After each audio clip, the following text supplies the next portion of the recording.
Hey everybody, welcome to Rollback, our new YouTube-only format where we share the best evergreen conversations from our pre-video catalog with all of you. Today, we're going to go almost a decade into the past to bring you episode number 14 from February of 2013 with friend, incredible athlete, and even better human, Byron Davis. Aside from being a former USA Swimming national team member, American record holder, UCLA All-American, and Ironman, Byron was just 0.3 of a second shy of also becoming the first African-American to make the USA Olympic swimming team. He remains a role model for countless young athletes across the country and is a sought-after speaker as well as consultant. He's a gifted, highly dynamic, and charismatic conversationalist, and his story of humble beginnings, Olympic dreams, and service to others is not only inspiring, it will no doubt leave you motivated to set a new and committed course towards self-discovery and personal transformation. So please hit that subscribe button and enjoy this window into the early days of the podcast. You know, Byron, I think you have one of the most inspirational stories I've ever heard about personal transformation. I mean, your life is incredible. Your story is incredible. And I'd like to just kind of, get into that a little bit. Let's you want hear to talk it. about that? Let's hear it. Well, where do you want to start? We can start at birth. We can start the at beginning. sixth grade. Start at birth. Well, I mean, Start at the beginning. You had to overcome quite a bit to get where you are, and I guess I can start with, when we met. I mean, or when I first became aware of you. I mean, I think the first time I knew who you were, and it was many years later before we ever met, but I remember being at a swim meet. It was like national championships or maybe junior nationals. No, I think it was nationals sometime back in the 80s. Mm-hmm. And I was there swimming the 200 fly, and I was probably senior in high school or something like that. And you had started to make waves on the national swimming scene in the sprint events and the 100 butterfly. And I think it was at Indianapolis. I don't remember what meet it was, but I remember walking the deck with a couple of my swimming teammates, and we had heard of you. And then it was warm-ups or something, and you had just jumped out of the pool and you were walking down the deck. And my buddy Brad Jones and I saw you and we're like, holy shit, look at that dude, man. I don't want to race that guy because you were like chiseled out of granite. I mean, swimmers by nature are, they're built dudes and they're built like, inverted pyramids or whatever. But you were like a standout on the deck. You were so cut and fit. And it was just terrifying. Oh, that's hilarious. That's awesome. That's awesome. So, and then you went on to, be extremely successful as a swimmer and swam at UCLA. Mm. And before we get back into the backstory, I wanted to just talk a little bit about that. I mean, you made a solid effort to try to make the Olympic team and kind of fell a little bit short. Mm-hmm. And let's talk about that story a little bit. Yeah, actually, that's a really good jump off point. Back in 1996, I made the Olympic trials, made the finals. In fact, went in seated first in the finals, and at that point, that was in the 100 butterfly. In the 100 butterfly, right? And at that point, that was the fastest recorded top 8 heat in American history. And who were the other guys that were in that heat? We had Mark Henderson. Who was my teammate. Yeah. I swam with Mark, my club team. Yeah, and I mean, he's just phenomenal. Just a lot of great guys, but every single person in that race had swum faster than Mark Spitz's world record way back in the day. I mean, it was the fastest top 8 guys in America at the point. And this is 1988? Well, this is 1996. Oh, 96, okay. 96 for the Atlanta Games. And that in the prelims, the preliminary, of course, you swim prelims first, and basically the top guys from that, the top 8, come back and swim another race, and then the top 2 make the Olympic team. And I swam the race of... Which, by the way, not to interject, but, it's brutal, right? Yeah. It's like you're first or second, or you go home. And, elite swimmers are training 4 or 5 hours a day. It's black line mania, just in the pool all the time or in the weight room. You show up for that, you bust your butt and you taper and you show up at that meet. And if you have an off, you could be number one in the world and undefeated for the last 5 years, and you show up and you have an off day or you got a sniffle and you're not top 2, you're not making the team. Yep. I mean, that's it. The U.S. Olympic trials for swimming, I hear this all the time. All national team athletes say this. It is a pressure cooker. And the competition is so thick. The United States, we have so much depth in the sport of swimming. So much depth that many people say that, you know what, the Olympic trials was tougher than the actual the Olympic Games. It usually is. It is, right. It's more, there's more, it's sort of like you make the team and then you go and you have a good time. You still want to win and, you know, whatever, but it's sort of like there's a huge relief. It's all about the trials. Yeah, it's all about the trials. And so that race at the Olympic trials, I made the final, and it was a great race. It was a pivot in my life, and we can get into this, a little bit later. But how far ahead were you at the 50, though? At the 50, he had the fastest first 25, 50 meters of anybody by far. Yeah. It was that back half for you that was tough. Oh, it was crazy. Basically, at that time, I had clocked the world's fastest 50-meter butterfly time going out on my 100, so basically I broke the world record in the 50-meter butterfly. Right. It's like breaking the 100-meter track record in the 200 meters in the first 100. Exactly. So I went out like gangbusters, went out crazy, and I came back the second half, big elephant and piano, and the whole ceiling, everything just dropped on my back. The last 15 meters of the race, my shoulders, my lungs, everything just collapsed. I couldn't get my arms out of the water. It was painful.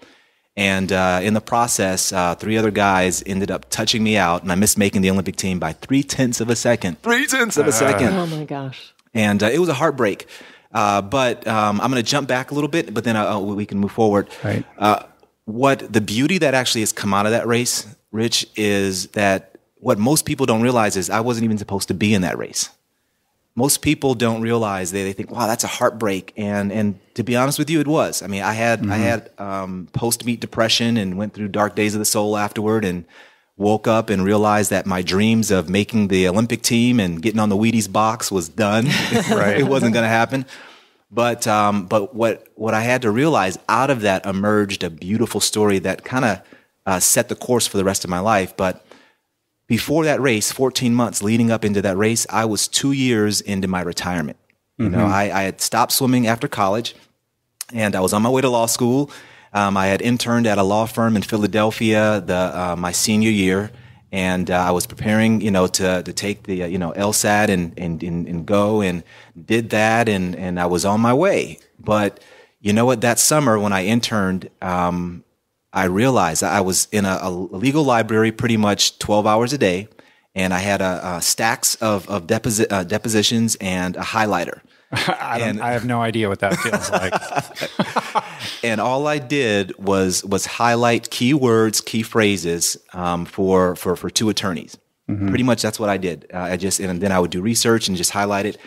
And I was like, this is not what I want to do with the rest of my life. Well, it's amazing. You get this college education, and you're sort of prepared for the world, and you kind of step forward and think, well, this is the upwardly mobile thing to do, right? And then to kind of walk into that and go, really? Like this is it? This is the big prize? Yeah. And after being, at the level you were in swimming and all the excitement and all of that, to be, sitting in that office sort of, reduced to a highlighter. And I mean, it was not fun. It's a dark, you were really a dark good with moment that of the highlighter, soul. though, weren't you? Oh man, you know what? I became just a brilliant artist with highlighter. I was really, you applied that Olympic prowess just right into that excellence. highlighting. I applied excellence. You're like that in everything you do. That's great. But so that summer, I realized I didn't want to go to law school. I didn't want to do anything that way. But at the same time, I realized I wanted to continue to swim. I knew in my heart that I had my best swimming still ahead of me. Yet I had to tell my mom, I had to tell the rest of the world and my social network and people that I wanted to get back in the water and train. But now here, I'm no longer in college. In the United States, there's really no professional swimming. You had, especially back in 96 and 95 and back in the early 90s, you really had to swim overseas if you wanted to at least survive. Right. So I definitely knew I wanted to swim. So what I ended up doing was becoming a substitute teacher in Compton, California. So I went into the hood and taught English and PE. And then I decided to start training with the crosstown rival USC. Of course, being from UCLA, went to USC. That was like unheard of. So, but at this point, had UCLA already decimated their program? Yeah, UCLA. My senior year in '93 was the last year we had the men's team. Right. And just for the listener out there, UCLA was a dynasty in swimming, in the 70s and the 80s, and just produced, champion after champion and NC2A championship team, one after another. And it was kind of Title IX that was the death knell for the program, right? Which was a law that was passed that said you had to have equal funding for women's sports and men's sports. And so colleges across the country had to start cutting men's programs or funding more women's programs. And UCLA ended up cutting its swimming program, which was devastating to swimming. And still to this day is unbelievable to me. And it's unbelievable that they have not resuscitated the program. We're trying to work on that right now. The alumni were really working hard. UCLA just built a beautiful new 50-meter pool specifically for the competitive aquatics. So for the the water polo team and the women's swim team. So we're trying to really get back in there. It's incredible. Yeah. And I'm like, there's no men's swim team to use this facility. It's crazy. It's unbelievable in Southern California. Yeah, it's crazy.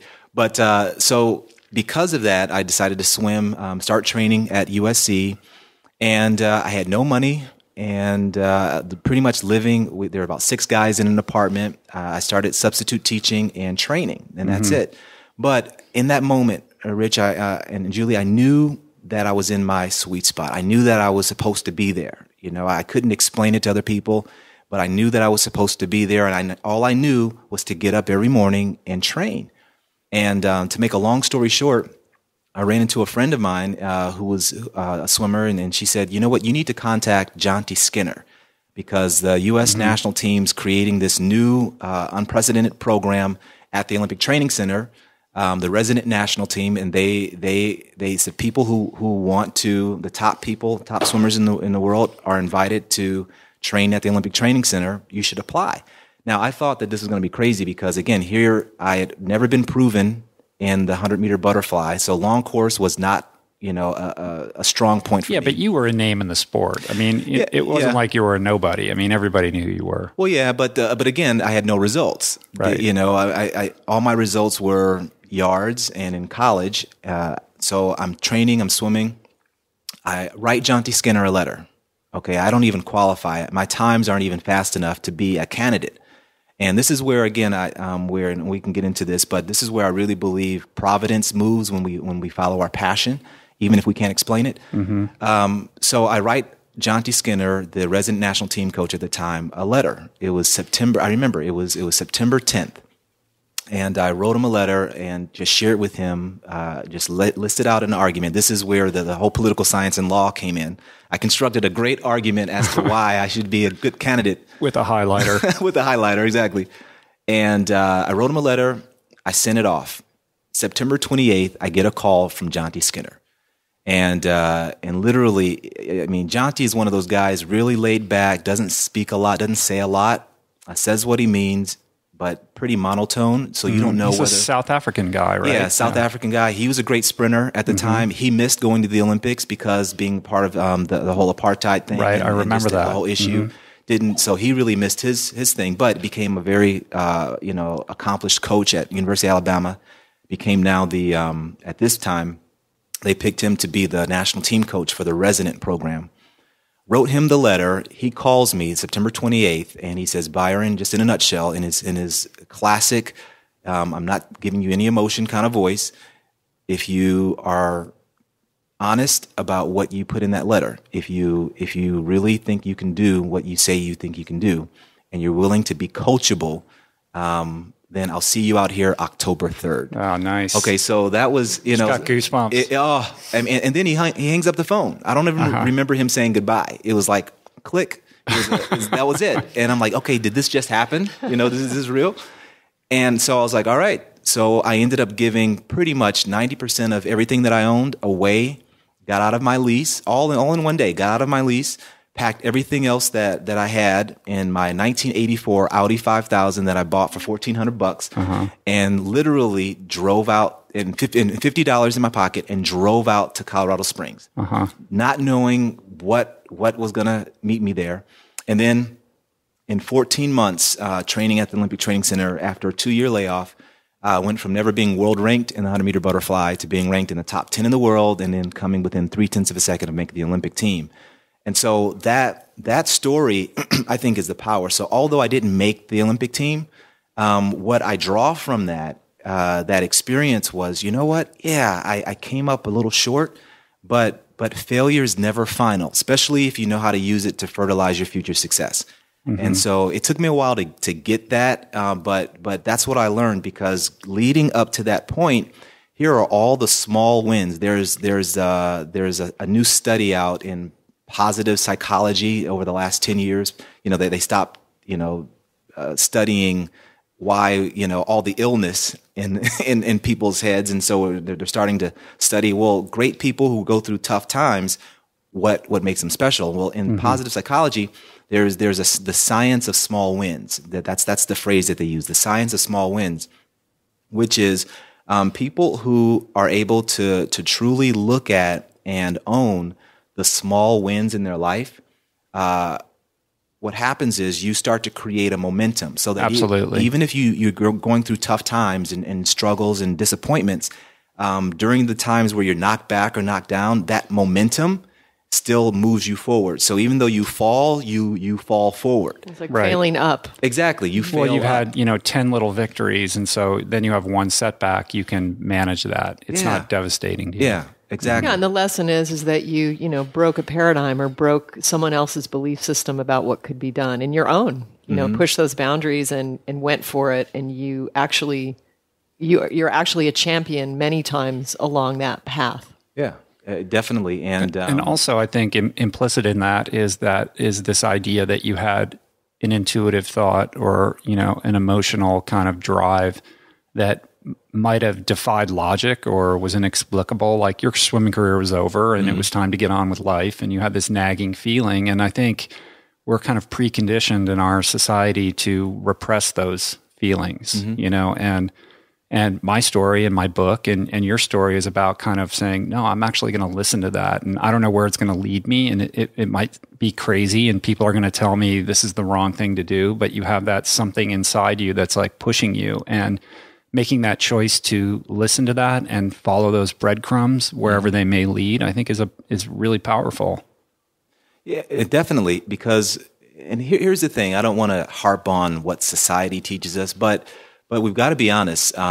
We struggle with, in our society, what I call the gravity of control and comfort. There is this gravity that continues to pull us into complacency. It keeps us safe.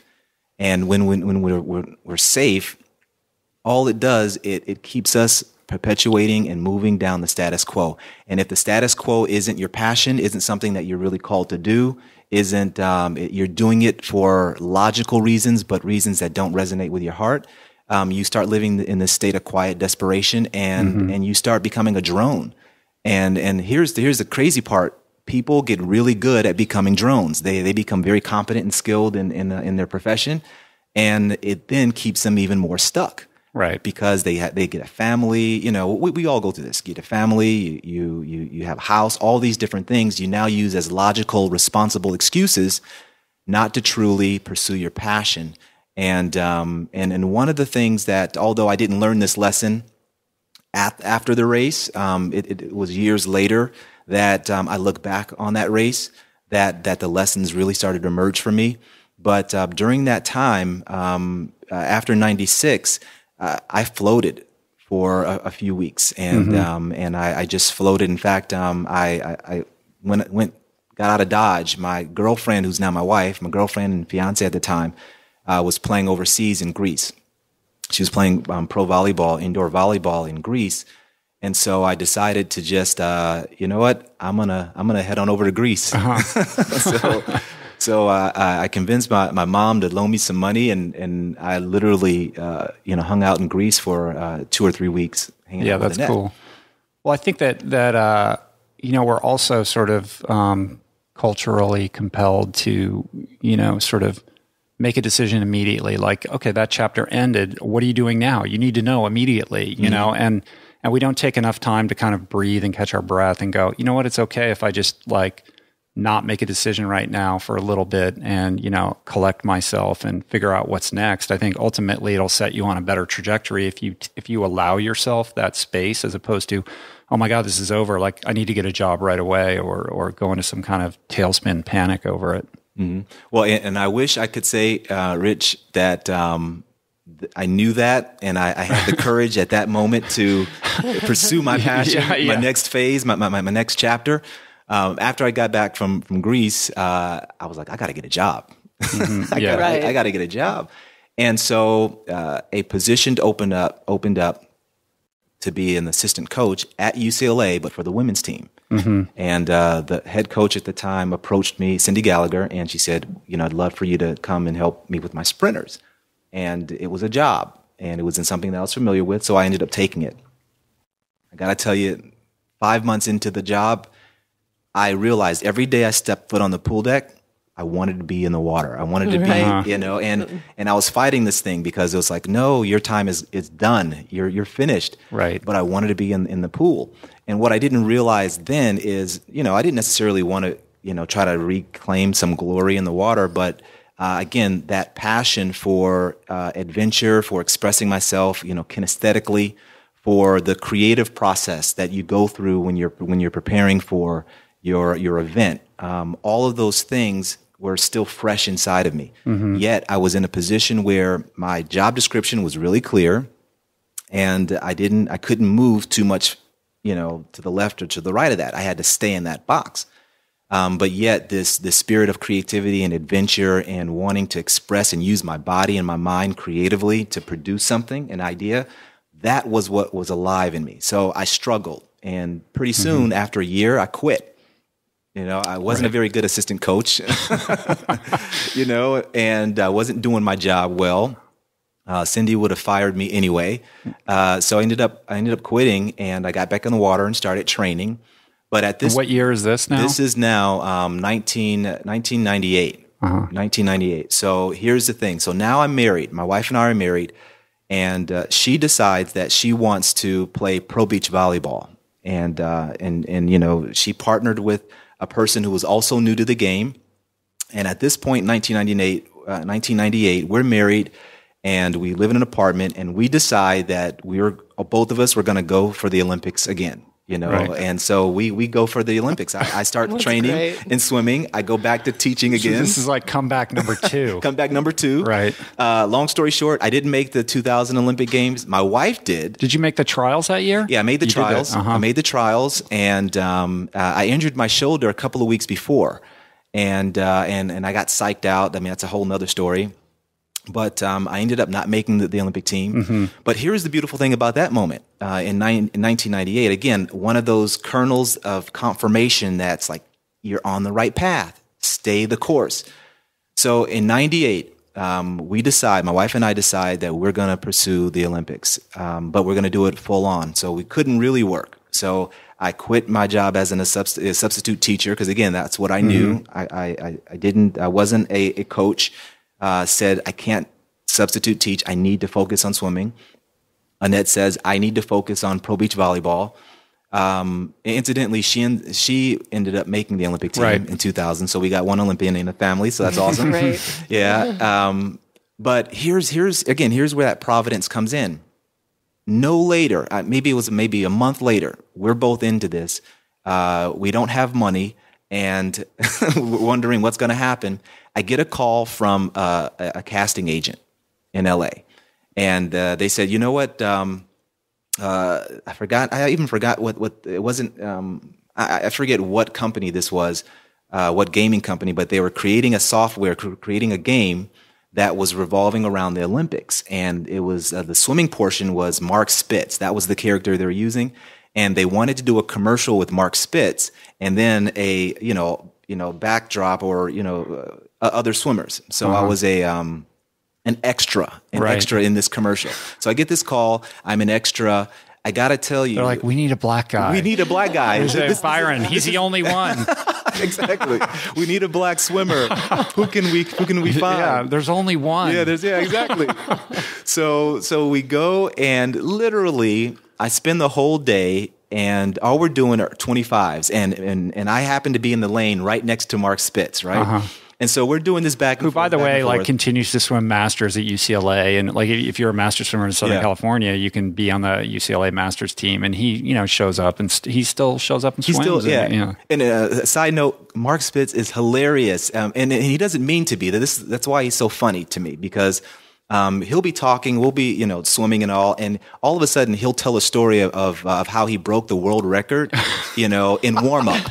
And he's not boasting. He's he's a caricature of himself, he's almost like a cartoon version of his own personality. He is, and everything is true, and you're like, this guy is just a dynamo, but all of his over-the-top stories are actually true. I mean, he did break the Olympic record in the 200 free as he was warming up. It was crazy. What year was that? It was his comeback. Remember that whole thing? Yeah, his comeback was for 92. It was around the same time. Oh, it was earlier. It was for 1992. Yeah, so in fact, we knew each other because he started training with UCLA, and he swam in the sprint lane from 1990 all the way up to the 1992 Olympic Games, or trials. But going back to the this commercial, I get the commercial, book the commercial, it's done. To this day, I've never seen the commercial, never seen it run on air. But between 1998 and 2000, I kept getting these nice little checks, residual checks in the mail. That one day's work paid for my SAG card, so we got insurance, and we were able to subsist for 2 years. That's awesome. That's amazing. While we trained. That's amazing. It was incredible.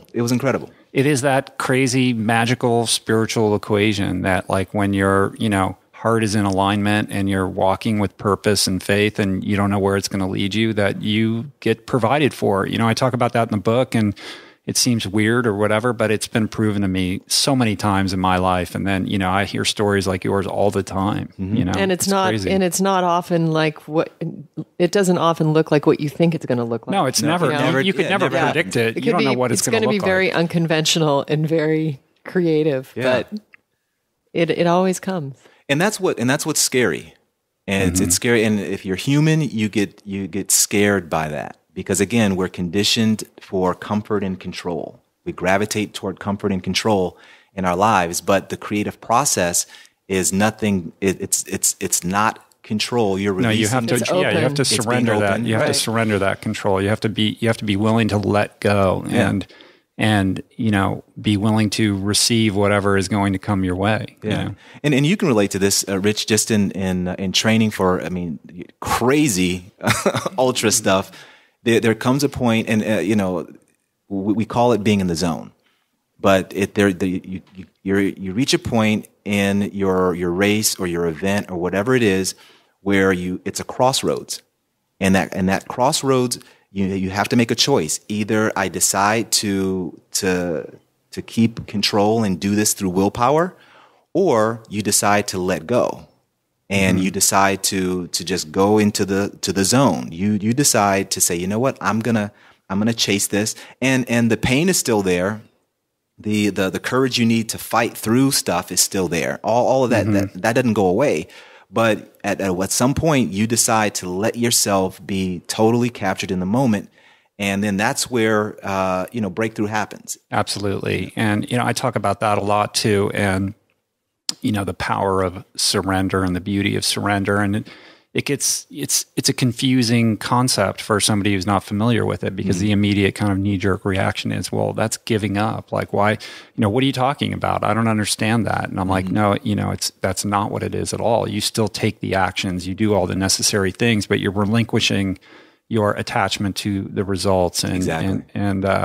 you sort of open yourself up to greater possibilities at times. Yeah. And you have a great story about that. There's one race you told Julie and I this story about that one race where you were struggling with that. You had the right? flu. Yeah. Tell us that. Can you tell that story? Well, I mean, I'll tell you two stories. One, I mean, quickly, the whole idea, I mean, the race where I was just weak and I was sick and I had the flu and didn't want to, compete, didn't want to swim, didn't think, and being a swimmer, you play all these head games with yourself. You wonder, am I going to hit my taper? Am I going to, you train a whole year hoping that you peak at the right moment, only to drop 2 or 3 tenths of a second off your time, and that was a successful year. It's kind of insanity when you put it that way. Yeah, it's like, okay, what were we doing? I know, it's crazy. It's like the payoff, the return on our investment. I mean, we're being gypped.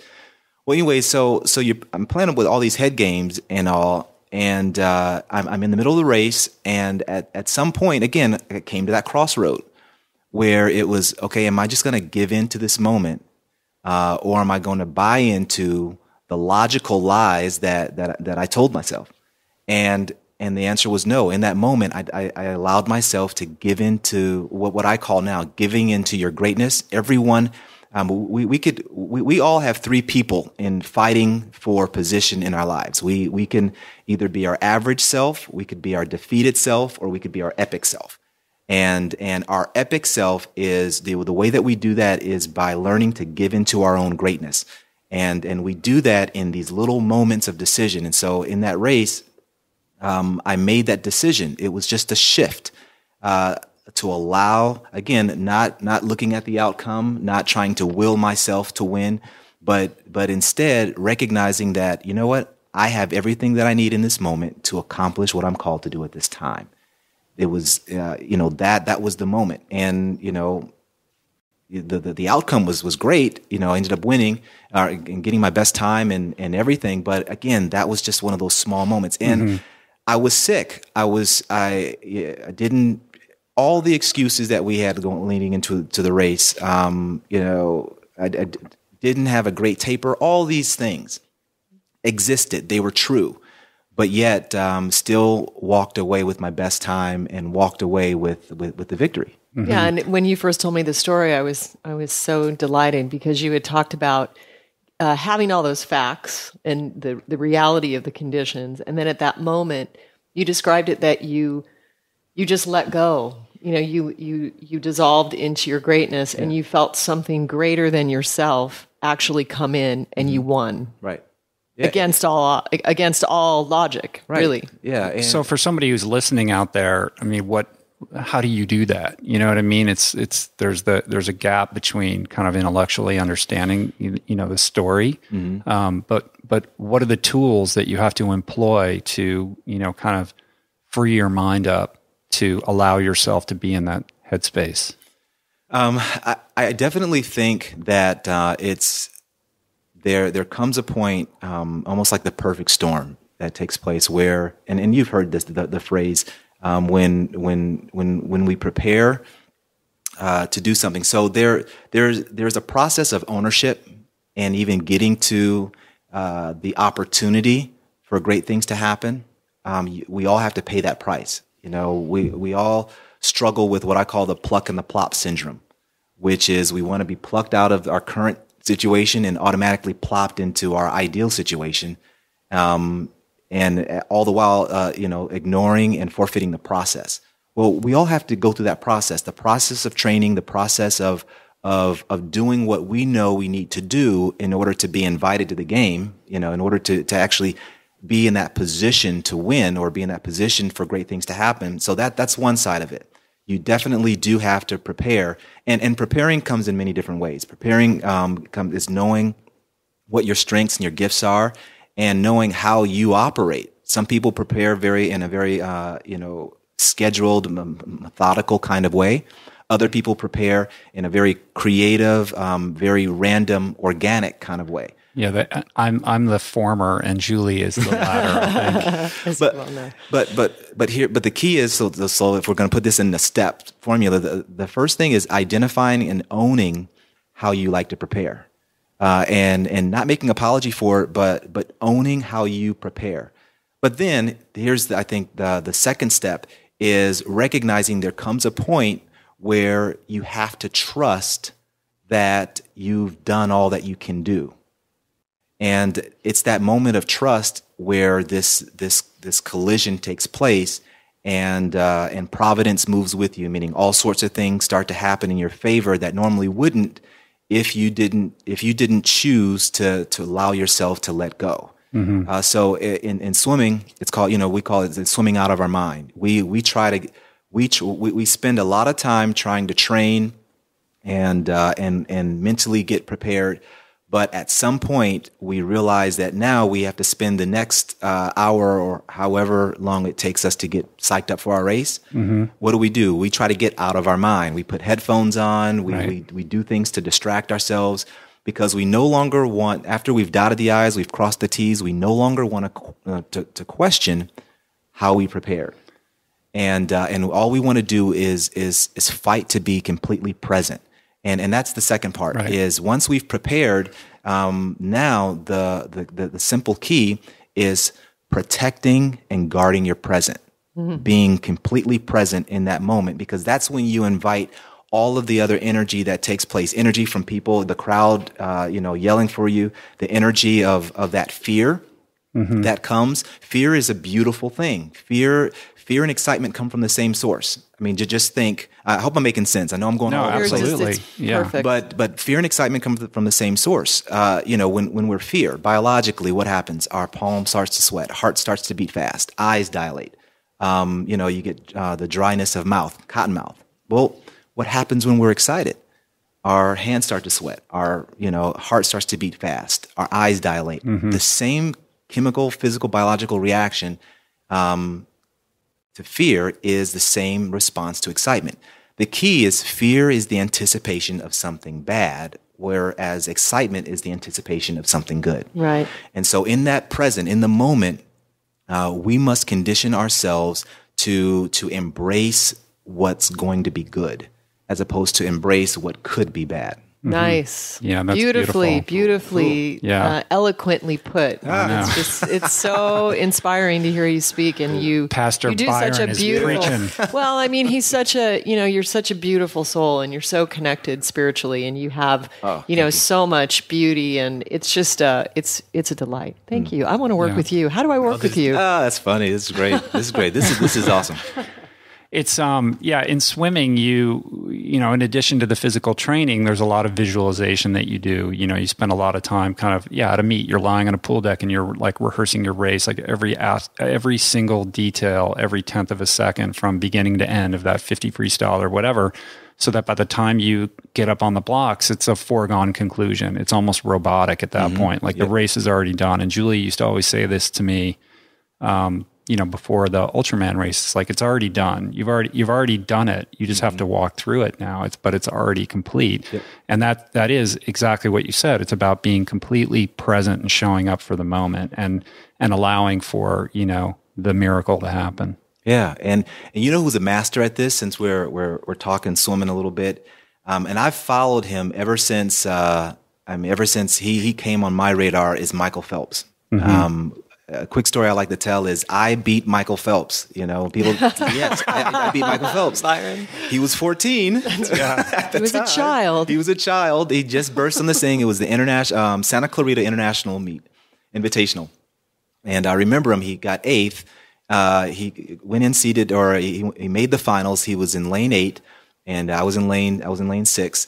And beat him. So that was my claim to fame. I can say I beat Michael Phelps. Right. But from that point, you knew that this kid was special. And of course, the rest is history. He's been the most prolific, athlete, known to man, arguably the best Olympic athlete of all time. But he does something powerful, and he dials it in. And again, going back to that whole science of small wins, in the book, the Power of Habit by Charles Duhigg. Duhigg, yeah, exactly, talked about this. Actually, he talked about Michael Phelps, and basically he says that Michael Phelps programs into his daily rhythms, these small wins, where he gets into a lifestyle of winning. And everything, all these little wins lead up to his race. So by the time he gets behind the block, it's just another small win in this whole big momentum. There's so much momentum That's behind so it. powerful. Exactly, yeah. And it's not just within himself; it's everybody in the world who they're all going. He's already won it too. Yeah. The momentum has spread, across the globe. Exactly. I mean, he's quantum reality by is all he's of that. winning. Yeah. I mean, most people would look at it and go, "Oh my God, look at all the pressure on him." He has to carry all that pressure because everyone's expecting him to win.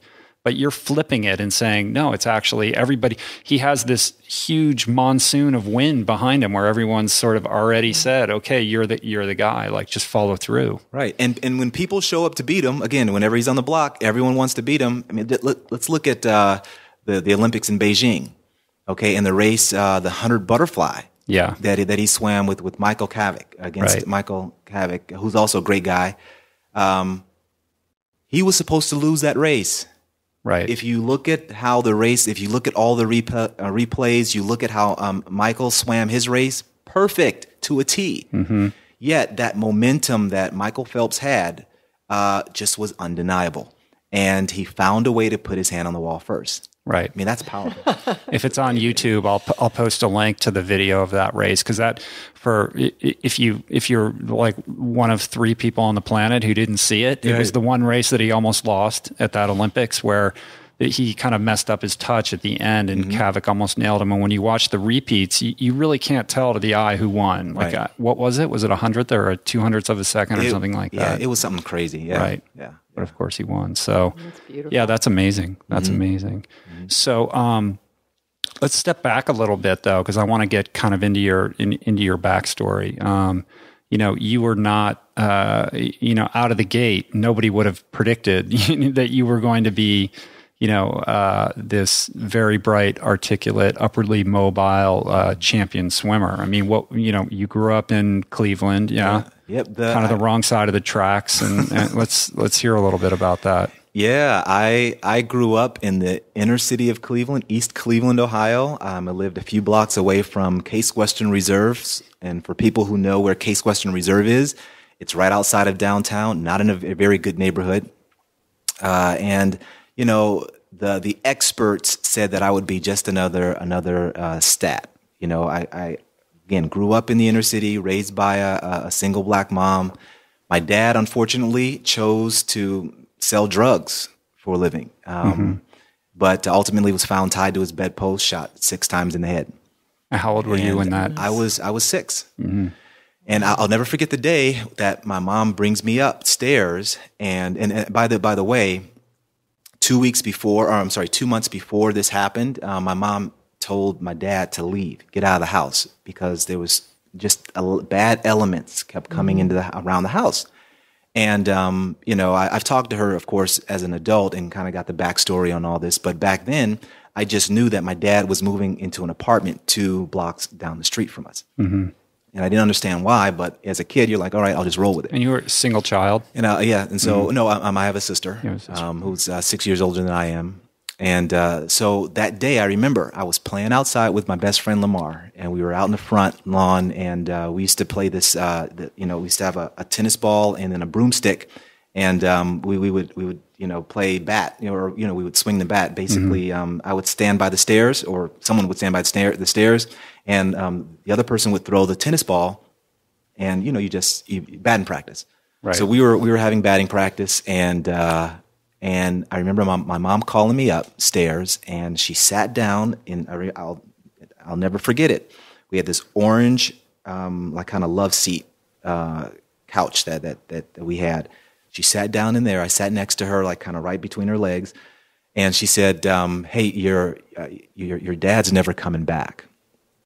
And in that moment, I decided, my first response was, okay, I've become the man of the house. And so my verbal response was, we don't need him. We don't need him. We'll be fine without him, Mom. And no, she says, you don't understand. No, he died. The police found him and someone shot him. And all of a sudden, I just froze. I didn't even cry. I just froze. Mm-hmm. And I didn't actually cry until actually a year later. But I just froze, and I didn't know how to respond. And then throughout that next year, these little mini explosions would happen in my life, and you know, my stuttering increased. Like mini explosions, like acting out, or acting out, getting in trouble, getting into trouble, getting into fights. You know, just not being a very pleasant, you know, kid, and all. But I just remember that time of being very confused and hating my dad because he left us. You know, and I carried that chip on my shoulder through high school. That's another thing. Again, the experts thought that I was going to go down another path. You know, finding swimming was a savior for me. How did that how did that happen? I mean, you know, it saved your life, right? I mean, swimming saved my life. I credit the blessing and the gift of competitive sports and swimming to really changing the angle and the pitch of my life. Well, one of the things that my mom did right out of the bat, she just became very devoted to getting my sister and I out of the neighborhood and used every excuse to do it. I remember her kidnapping my friends and I on the Saturdays, and we would literally go to the art museum. We would go see the Cleveland Orchestra. We would do all of these things that you know, the kids in the hood didn't do. And my mom found every excuse to keep us out of the hood. And I remember the quick story, how I fell into the sport of swimming, because I literally fell into the sport. Gray Y, Euclid Y, which was a YMCA that was across town, created this program called Gray Y. And it was an initiative to use sports to bridge the gap between, you know, the white poor kids and the black poor kids who used to always fight. And so you would come together in sport, and that's why they call it Gray Y. And so we started going to this Saturday and Sunday kind of activities in sports, and there I was introduced to a lot of different sports. The one sport that stuck was swimming, but here's the crazy story real quickly. My friend and I, Lamar, were playing, we're just goofing off. I didn't want to play field hockey. And so we decided to kind of ditch that and just hang out in the Y area. And we started playing, we started hitting each other. And so he would hit me and start running around, and I would hit him. And so basically I remember hitting Lamar really hard, and he gave me that look like, if I catch you, I'm going to kill you kind of look. You know, when you play your kid, you hit somebody too hard. Well, we started running through the YMCA. Well, I run onto the pool deck. I run on the pool deck, and literally almost slipped and fall into the water. At the same time, the coach of the Euclid Y Dragonflies comes over to me. I think I'm in trouble. He starts telling me about how cool and how great swimming is. And I'm sitting here just wondering when the hammer's going to drop. When the kid's going to show up and beat your ass. and he's talking, and he's telling me, long story short, my mom comes to pick us up. Jeff Armstrong, the coach, ends up talking to my mom about getting me involved in swimming. And that Monday, I was on the Euclid Y Dragonfly swim team and started swimming. And that was at age 9. That was when I was 9. And I mean, swimming is such an unlikely, outlet. Like, where's football? Where's basketball? Like, why swimming? And, how does that happen? I mean, were there other black kids on the team? I mean, it must have been very unusual. I was always a pioneer at the time. And I could tell you thousands of stories about, very funny stories about being black back in the early 80s. In a competitive sport. Yeah, and swimming. Then going to school and feel like you do what? Yeah, you swim and believe me, I got it from both sides. From the white kids who didn't, see black swimmers. I became the authority of everything black. So I was the, why do black people do this? Why do black? So I would get it from that side. Do you know Cullen Jones? Yeah, And then on the other side, with all my black friends, I would, at this point, being in competitive swimming, I disappeared from the neighborhood. And so all my black friends, were like, where are you? What are you doing? And they would call me white boy. And because at this time I was going through to a speech specialist, a therapist, because again, I stuttered. And when my dad died, it really came out. That was like a trauma response to that. And also So, you know, my mom and the therapist always told me to enunciate and really exaggerate as I pronounced words. So all my black friends and people in the neighborhood called me white boy. And so I had it from both ends. But here's the thing. I knew I loved swimming. I knew it because that was my creative zone. Back then, I didn't know how far it would take me, but all I knew at that moment, it was a refuge. When I got in the water, I was in my playground. I was in an element that just was beautiful to me. And I also credit swimming for helping me find what my learning style was. You know, back then, in addition to stuttering, you know, I was misdiagnosed as having ADD because I couldn't stay still. And I'm not the type of learner. I mean, we know now the whole different modalities of learning. We know audio, if you're auditory or kinesthetic or whatever. Back then, and to this day, I'm not an auditory learner. If you ask me to sit in a seat and just listen to a professor or a teacher for more than 30 minutes, it's done. I'm not going to do it. Yeah. It's not going to get in. So as a result, I was kind of disruptive a lot in school. Well, swimming, I recognized, wait a minute, if you were to demonstrate to me how to do something and then gave me an opportunity to actually do it, I could pick it up like that. I could intuitively pick it up. And so swimming, I realized that's how, I started to excel. You know, by the first year, I was picking up all the different strokes, and I made it to the zone, made it on the zone team. And first it was just, swimming fast enough to swim in different cities and then different states. And then I was invited to all these different meets. And I was like, you know what, I'm going to stick with swimming because swimming is getting me, out of the neighborhood. It's expanding your horizons. Yeah. Sure. And I'm going to nationals and all these different places. And so I'm going to stick with it. And so I credit swimming for, kind of finding my ultra sort of thing, kind of right. discovering that this is my love zone, my safe haven. That's well, amazing. It's also, I think, my story is a lot different from yours, but, I had certain, sort of adolescent pains or whatever. And swimming was always my safe place. It was my safe haven. And there's something, about being underwater where, none of that can touch you. Yep. You know what I mean? Like you can't hear anything. Yeah. No one can talk to you and you feel safe. It's almost like this womb-like place where you can go and escape, whatever unpleasant, situations sort of, surround you in your life outside the pool. Mm-hmm. And for you to be able to recognize that and lean into it, it's amazing. It really story. Set you on a completely different trajectory. Yeah, it did. Do you have friends, still from those days back there? Are they still living back there? Or do you keep in touch with any of those guys? Well, I've lost since my adulthood and since I've been married. And since my grandmother died and my mom moved out to Palm Springs, I haven't been back to the hood, to the neighborhood in over 15 years. Mm-hmm. But I will tell you a story of the last time I was back. I remember walking down the street. It was in December. It was snow. I was smelling just the whole Cleveland vibe. It was beautiful. Just kind of reminiscing through the hood. All of a sudden, I feel this thump. This car approaching me, and somebody, music was just bumping, the bass was happening, and then I'm realizing, wait a minute, I'm in the hood, and I haven't been here. People don't know who I am, so I get a little nervous that this car is creeping. You could tell, I could feel that this car. They were looking at me. Mm-hmm.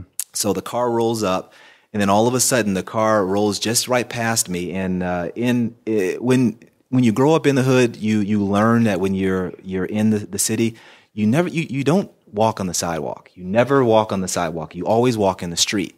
And the reason why you it's like instinct. You walk in the street not because you want to just hold up traffic, but that's the best shot of you running if something breaks out. If you're on the sidewalk, somebody can come and jump you or pull you in a alley or something.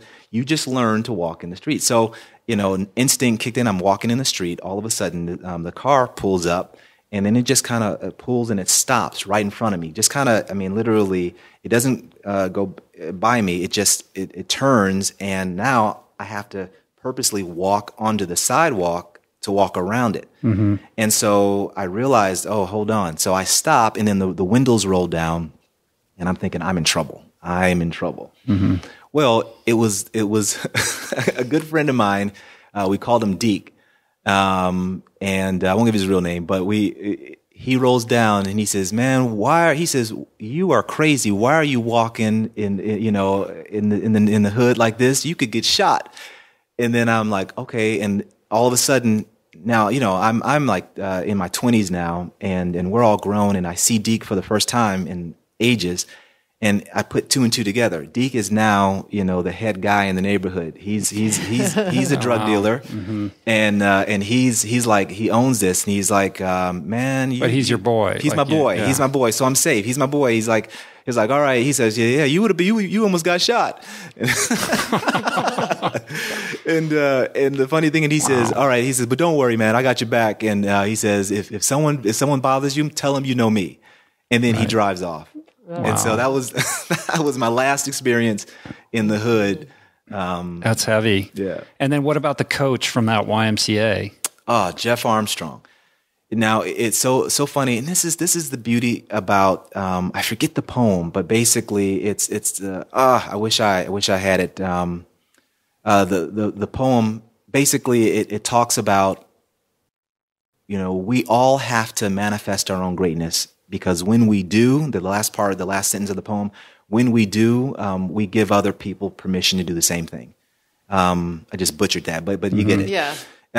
Well, here's the beautiful thing. All the while, Jeff was one of those voices in my life that just always encouraged me. In fact, there were times where my mom, holding down 2 jobs and going back to school to be a registered nurse, she was like, we can't swim this season. Jeff would step up to the plate, drive all the way to East Cleveland, pick me up, and take me to practice. Wow. A phenomenal guy in my life. Any case, he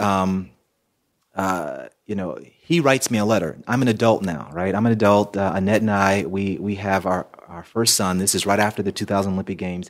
I get a letter from Jeff Armstrong, and he writes me this long letter, and I ended up calling him, and we talk over the phone, and he says, Byron, you really inspired me to get my life together. I'm like, what? Wow. What are you talking about? He said, yeah, you came into my life at just the right time. And then to see, how you progressed, it just really inspired me that I had no excuse. And so I didn't know this at the time, but, he was just kind of making, doing his thing, had a very, I forget what job he had, but it didn't pay a lot. But on a whim, he decided to be a volunteer coach at the Y, and our paths crossed. He followed my career. He encouraged me. He invested a lot in me. But once I graduated and went off to UCLA, and after the Olympic trials in '96, that inspired him to go back to school, and he got his degree. And at that time, when he wrote this letter, he was running for a public office in some town in Pennsylvania. Wow. So he was, he had, really just turned his life around, and it humbled me to know that, wow, I didn't set out to do that. I didn't know I had that impact on. He was feeding me. Right. He was the guy I looked to and all. But at the same time, when we decide to live our best self, and we decide to live our own epic life, so to speak, you never know how that's going to impact people. And so when he wrote and we talked and he shared that with me, that was just a very special, beautiful, humbling moment in my life. Right. And at the same time, when you're in service to another person in the way that he was to you, so selflessly and amazingly, he ends up benefiting from that as well. Yeah, you know what I mean? Exactly. When you're in that service mode and you're giving, you ultimately end up, reaping the most. Yeah. That's an amazing story. Yeah. I mean, just like what does Mark Twain says? He says, how can you hand wash a piece of clothing without, cleaning your own hands in the process? Right. Oh. It's the same thing. Right. And it's like when we serve and we do it out of a pure heart, and we do it because, that's the value we bring to the world. Our gift. I mean, all of us have gifts and talents, and when we decide to give it away, that's when our talents and strengths become service to people. That's when, not only are we adding value, it naturally comes back on you. It just happens. Absolutely. It's almost universal law. Right. That's the way it operates. Yeah. And so, can you tell us a little bit about how those experiences and your experiences losing your dad as a child and, all of what you've just shared have shaped the way you are as a father, and tell us about your beautiful family and your incredible children. Oh, yeah. I definitely feel that that I've been blessed in way beyond what I deserve. My wife, of course, Annette Davis, she was, NC2A champion in volleyball, made the Olympic team. I definitely married up. I always say that. There's, you got to. Yeah. I feel like a rock star when she wears heels. She towers over me. So we'll go to places, and I know people think, how did this guy get her? So that's always cool. I don't think. I don't think so. You guys are pretty much a gorgeous family, all four of you. Yeah, but she's been the anchor in our family, and we have two beautiful kids. Maya, my 11-year-old, and I have a daughter, Tori Victoria, who's 6. Actually, she'll be turning 7 soon, and just beautiful family. And we ended up homeschooling. We homeschool now, and again, that's very unconventional for the typical African American. That's right. Well, family. Right. Annette's been my inspiration, and she helped us greatly when we took the lead. And your kids are amazing. I mean, they're so poised extraordinary. and present, and it's very obvious that they're in good hands. They're remarkable beings. We have a lot of fun. We have a lot of fun at the house, and my son is challenging me now. He's very creative, and he has an entrepreneurial spirit. And so it's cool to see how all this stuff is just kind of working its way out in his personality and his perspective, because he's very methodical at that as well. He's not, and it kind of breaks my heart, but I love it. I'm not the kind of dad who's like, he has to be an athlete or has to swim. But secretly I'm wishing that he would embrace his athletic genes.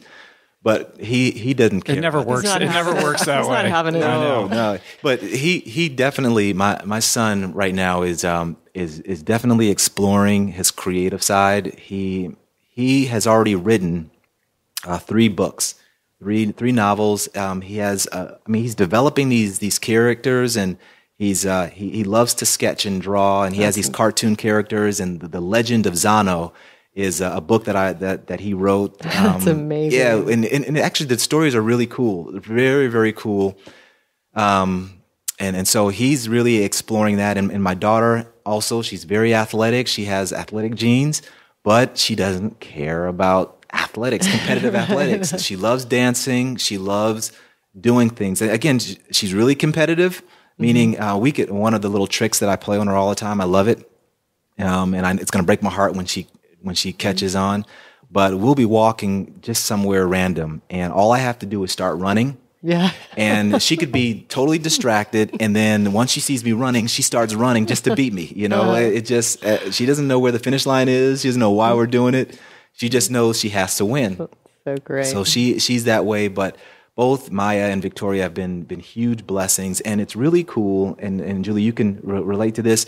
You start to see as our kids start to really discover who they are and start to really demonstrate and express the layers and dimensions of their character and all. You see these little bursts of genius that take place, and they're teaching you, and they're inspiring you just in how they exist and how they play. And that's what's going on right now in our household. I'm seeing my son and my daughter approach challenges and approach problems and are solving them, and it inspires me. And I take those lessons and weave them into stuff that I write about or that I use in my coaching sessions, but I'm learning it, and I don't tell people that I'm learning it. The cat's out of the bag now. Right, you told people. No, you told people. But that I'm learning it through the way that my daughter approaches creative problem solving, and in the way that my son just methodically learns how to translate and kind of reverse engineers how to do things. Right. It's been a cool season right now in our lives in the Davis household. That's amazing. Well, just on that note too, you know who inspires me and gives me hope with this with this thing. If Maya and Victoria aren't going to be the traditional, organized sports athlete, Laird Hamilton. Oh. You guys had Gabby on the show, but he's one of those guys who totally does not. I mean, he made a conscious choice not to be a competitive surfer. He's taken the artistic, Right. adventure explorer, track. Yeah, it's very interesting. Yeah. And it's like just the sheer expression and the transformation and the personal discovery. To him, all of that is those are the prizes. And as a result, he continues to push himself and then push the envelope on and reinvent the sport and take it to new levels. And I think that's what happens. I think the creatives in whatever endeavor, in whatever discipline, whether it be in sports or business or whatever, those who embrace their thirst for creativity and expression, I think are the ones who are the game changers. They're the ones Right. who are going to change the way we do things in life. So, I'm thinking, okay, my son and my daughter, they're going to be game changers maybe one day. Yeah, Yes, it's absolutely. it's like that new Seth Godin book, the Icarus Yeah. Effect or Yeah. whatever. Have you read that yet or Yeah. checked that out? So Yeah. it's the same thing. It's about sort of transcending the traditional business structure and dronedom and all of that, and embracing the creativity and independent thinking within that construct to push the envelope and take enterprises to the next level. And we need more people like that. What we're missing is creativity, and creativity is what is going to pull us up and, really allow us to rise to a new level. And so, I think it's becoming more and more aware that the school systems and what's out there and what it's basically perpetuating are, professional educators, and educated in what, and how does that apply to life? And so, I will always support creativity, above anything else, because I trust in the greater design that each being has a genius inside of it, every single one. So if we approach children or all of us with awe and wonder of show me who you are and show me how you were made and what you have to express, then we will all benefit from that to a great degree. And, I have to thank you and Annette for really holding this vibration of excellence in the homeschooling category, because when I really wanted to do it and Rich was having a lot of discomfort, you guys were really catalyst in allowing us to feel safe making that step. And, Annette really helped me because, a lot of people think, oh, you homeschool. Wow, you're so organized. And they immediately flash to a classroom set up in your house with a blackboard and chairs and a pointer. And so, Rich was like, you can't homeschool. You're not organized, or you're too creative. You're too flow, And then, Annette reminded us that, if you're homeschooling, you're going outside of that construct. Like if your child does well in that, then, leave them in school. But if you're homeschooling, it's really sort of an open book. And I'm sort of probably more on the other end of the spectrum because, what I'm really doing is unschooling. So it's even sort of more free. Like our experience, life provided the experience yesterday. And that is that we came upon a barn owl that had just died somehow. We don't know how. And we made the decision that we would, examine it and measure the wingspan and, look at it up close. Wow. And then we actually made the decision to remove the wings. And the girls dug a grave and they did a prayer and a ceremony and they offered the body back into the earth. And we have the fans, which are sage fans, and in the Native American tradition, that's a very sacred thing. And of course, so that was our experience of unschooling yesterday. And, it was inspiring and meaningful for all of us. Yeah. Yeah, I think that's beautiful. One of the things that I think society's catching up, and Stanford's actually leading the way. They've embraced the homeschooling process. They have a curriculum. Yay, Stanford. Yeah. It's amazing how many Stanford courses you can do through, iTunes U or whatever that are available online. And it's powerful. They're finding out that we are in, and we all know this, we're in an uncertain world, and our economy is constantly changing. Business is changing with new technology and how we interact and engage each other. Everything's changing. The people who are able to take peace in the pocket, really embrace ambiguity, and are confident in how they're both their cerebral executive brain meshes with the amygdala and the primal instinct of us, how all those things really work together to really drive us to new creation. Those are the people who are, again, changing the game. They're the ones that we're looking to now for direction. They're the ones who are solving problems and are coming up with the solutions that are helping us, set new courses in today's society. And schools are people. There's enough momentum out there where people are recognizing that's how we need to really engage our kids. That's how we need to prepare them. We need to teach them how to think, dream, and create. How to collaborate collectively as a creative unit, but at the same time not sacrifice your own individuality and the uniqueness you bring to the table. And when we work in environments, dynamic environments like that, that's when beautiful and magical things happen. And we see it all the time. We're seeing it right now in different breakthroughs in technology, and that's what excites me. That's what excites me about the state that we're in at this point. Again, it's a tough economy, and we're all struggling, and we're all trying to figure it out. But the hope that I have is that we are figuring it out, and there are people who decide to embrace their ability to combine their creativity with a definiteness of purpose and spirit, this resolve that makes them unstoppable. That we come to new breakthroughs and new solutions. Right. It's all about living your epic life. Yeah. So let's talk about that. So before we get into that, I'm going to have to say goodbye now. So anyway, it was so beautiful seeing you. Please give my love to your family. And I want to be a part of the Epic program, and I want to work with you. And so I'm going to be calling with all the other listeners. Oh, awesome. Right. Here, let me give you a hug. All right, babe. See you in a while. So Live Your Epic Life, which is Byron's website and his program. So I wanted to talk a little bit about what that's all about. Like, what is it? How do you get involved? What are you going to get out of it? Well, Live Your Epic Life, liveyourepiclife.com is a ongoing experiment in the realm of infinite possibility. If I can give any more of a vague response, basically in a nutshell is, I want to empower and challenge people to live their legend and ultimately leave a legacy. Where did this desire to try to empower people come from? I mean, is this as a result of, we didn't even talk about this, but you have a background as a pastor, and you obviously have this, this past that informs all of this kind of thing. I mean, where is this drive coming from?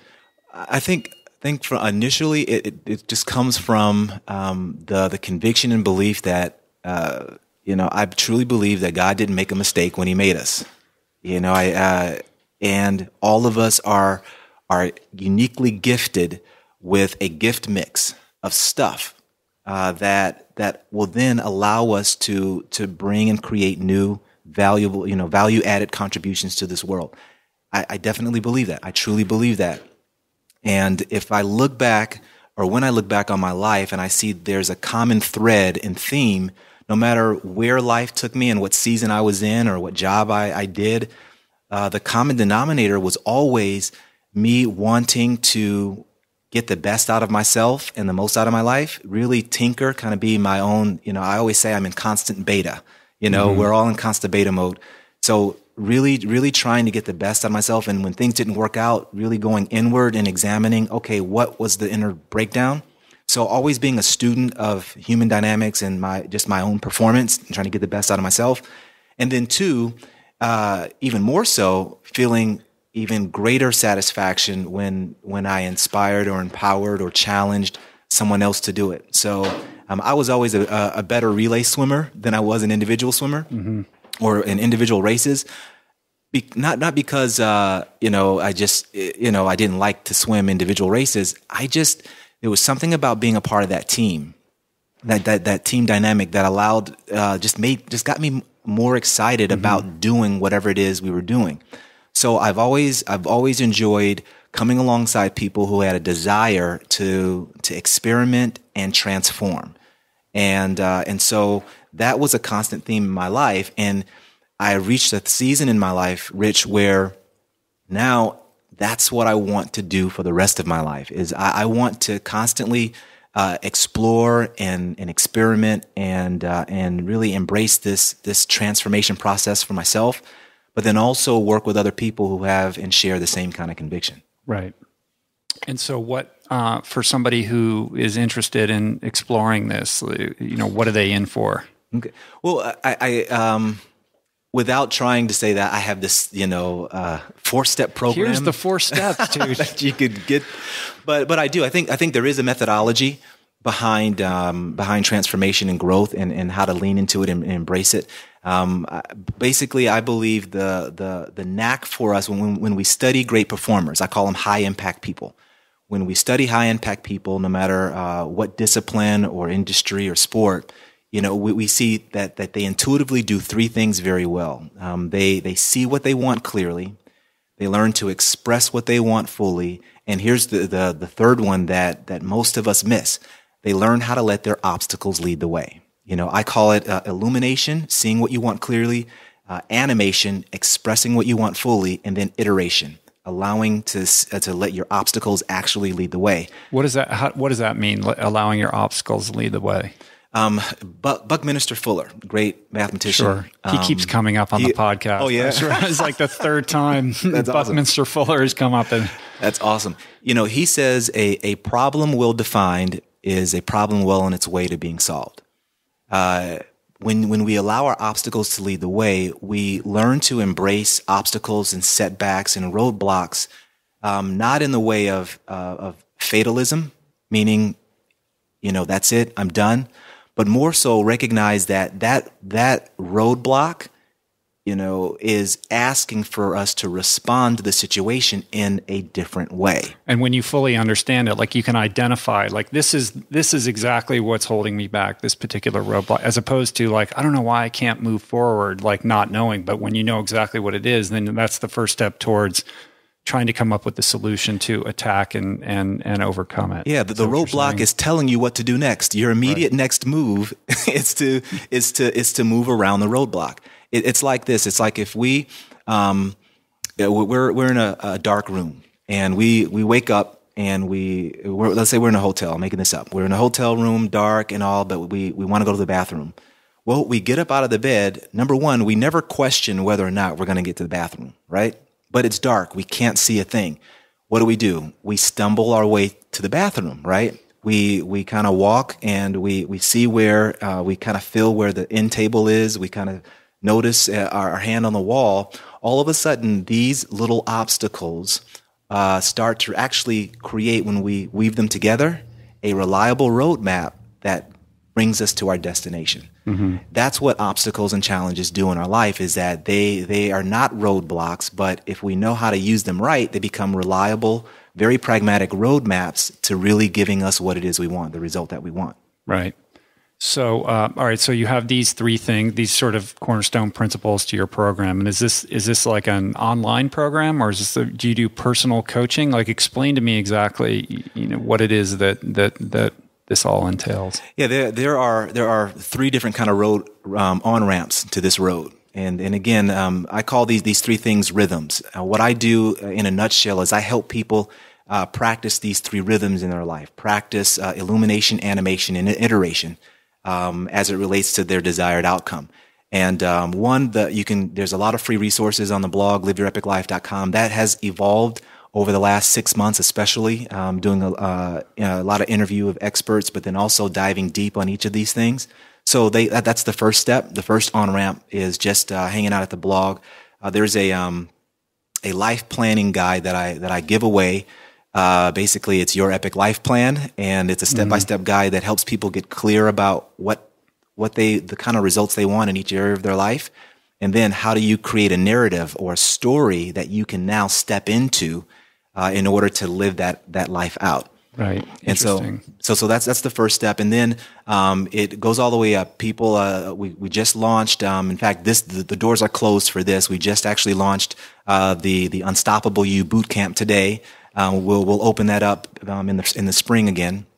But that's where I take a small group of people through a process of really embedding these rhythms in the context of their life. Right. How do we really start to see what we want clearly? And I'm going to go off on a tangent a little bit. What I mean by that, seeing what it is you want clearly. I mean, and we've all experienced this intuitively. All we have to do is really analyze when we've succeeded at something. You can see these components. When we learn to see something clearly, what we've learned to do intuitively or by design is translate a future desired outcome into its present day equivalent or present day approach to doing life. You know, if I set out to lose 60 pounds in the next 90 days or whatever, 90 or 60 pounds lost, 3 months from now looks completely different in the present moment. Mm-hmm. And it's when you start to see, well, losing weight, 90 pounds lost 3 months from now looks like, a new, type of diet, a restrictive calorie, a high nutrient, low calorie diet, being able to engage in exercise that allows us to, again, expend more energy than we're taking in, and then the proper rest and fluid intake of water, mm-hmm. Not drinking our calories. And I'm being generic in the whole description. But once we start to map out what the desired outcome looks like in our present day approach to doing life, that's when we see what it is we want clearly. And then we're able to express what we want fully. Now we have the plan, we have the roadmap, we know what we need to do. Now we can give ourselves, we can animate, we can express ourselves through engaging in those activities. I always say that discipline, my definition of discipline is demonstrating a clear decision on a daily basis. Once you see what it is you want clearly, now all you do is demonstrate that decision on a regular basis, on a daily basis. Mm-hmm. That's expressing fully. And then throughout the way, our plans, no matter how well thought out they are, they're never perfect. They have to be modified. They have to be adjusted. There are so many variables in life that we can't account for. Many times we're going to have to make mid-course corrections along the way. And so that's where the ability to iterate on the fly and incorporate that into your rhythm, your lifestyle, that's where the magic happens, because that's when you become unstoppable. Right. But essentially what you're saying is you're creating a calculus and a methodology for transformation and breaking it down into components that are digestible and understandable, and rooting somebody in the present and in accordance to a plan to get somebody where they want to go. Right. Exactly. Exactly. Because that's great. Well, I mean, what do you think is the primary thing that holds people back? I mean, it's so, I say this all the time, but people say, people don't change. They don't change. And it's like, yeah, they do. You can change. It's not easy. Mm-hmm. And, usually pain is the motivator, when your back is up against the wall and you have no other choice, then you can change. But how do you, but willfully and voluntarily changing to grow and expand is it's the big challenge that everybody wants and people just struggle with the most. And what do you think is holding people back? Well, of course, the proverbial and the popular answer is fear. We're all afraid at some level, but let's just kind of dissect that a little bit. I don't think it's really the fear that holds us back. I think it's finding out the truth that really holds us back. I think all of us at certain points in our life, we have a romantic vision of how things are to play out. And whenever we want to embark on something, something that we've never done before, we automatically have this, again, we have a vision or this idea of the way things should be. And whenever we start to now pursue that, we start to recognize and experience the way things are. And when the way things are don't immediately match up to the way things should be, all of a sudden we get uncomfortable, we get disappointment. That's when doubt, discouragement, distraction, all these things start to flood into our life. And we end up protecting that idea in our head. And it's safe there. Again, it's safe there. We control it. And we fall in love with the idea of doing something unique, something great, something exciting. But we're not willing to go through the process of wrestling through the way things are, as we manifest or as we start to bring that into volition. So I definitely believe that fear is a factor, but we can use fear as a tool. Like you said, fear is a gift. I said that earlier. Fear is a gift. And so it's not about being afraid of something. Embrace it. Yeah, everyone's going to be afraid the first time and the first few times we try things. Everyone's going to fail the first times, the few times we try things. Failure is a part of the process. So let's retool fear into excitement. Let's start focusing on instead of anticipating that negative outcome. Oh, you know what? I'm finding evidence that what I think should happen isn't going to happen, so I'm going to stop. No, let's start, you know what? I get a clear picture of what could happen, but I'm not going to own that. I have no control over that. But what I do have control over is doing what I can with what I have right where I am, and then allowing the process to unfold, knowing that I will be able to solve the problem as it comes about. And so we embrace the journey and really accept our present state of reality. When we can get comfortable in embracing the moment, embracing, challenges as they come, then we start to build that whole winner's momentum. Right. We start to recognize that, you know what, I can solve that problem. Oh, you know what, there's a resource that I've always taken for granted or I've ignored that's right in front of me. Let me use this.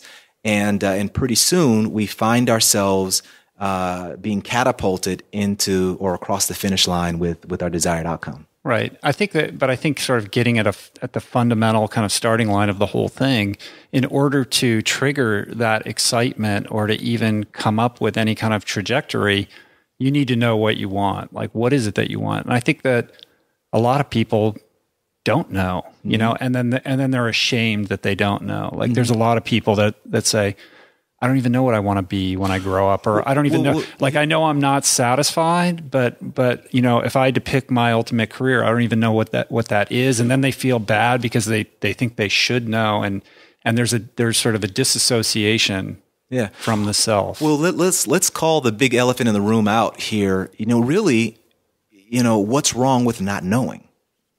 That right. I think in our Western culture we learn. And it becomes ingrained in us that we have to have the solution or the answer before we begin. And but yet life doesn't play out that way. And so if you're starting at a point where you really don't know, well, then that's the first obstacle. What can we learn from it? Well, let's explore what the possibilities and the opportunities that are available that then start to resonate with your strengths and your passions. And also, so the first step in most people, the first step that most people have to go through is stepping into a discovery process. Robert Greene, in his book, he just came out with it, Mastery, talks about, there's a phase of apprenticeship that every master goes through. And if you ignore this apprenticeship process, then you keep yourself stuck in not really discovering and then therefore honing what your passions are, because having a passion is not going to pay the bills. Right. But then but taking it a step backwards, some people don't even know what they're passionate about. Well, and I think a lot of that is because everything is so cheap right now. It's so easy to buy distractions. So, everybody's watching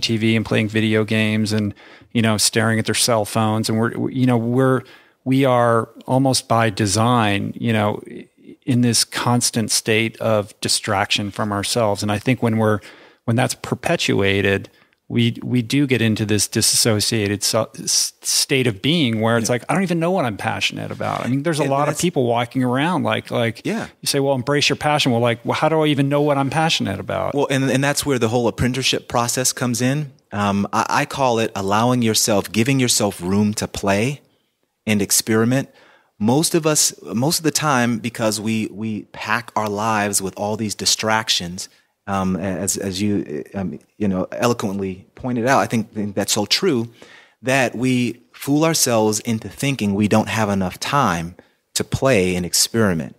It's only when we allow ourselves the room, the space to become an apprentice, to allow, even it gets harder as an adult, as we get older and we move into and we operate in this professional zone. The older we get, the more we're supposed to know what's going on. Mm-hmm. And so the more we like to hide the fact that we really don't know what's going on, So it's easy. We get into that momentum. We get into that mindset that then keeps us stuck. What we have to do is learn to embrace the apprenticeship mindset. And technology and the resources that are available to us at our fingertips, we can have virtual mentors and create our own apprenticeship, instantly. All we have to do, and this is the key, this is how you discover your passion. Okay. Even if you don't know what your passion is, here's how you discover your passion. Allow yourself to care more than normal and more than necessary about an activity.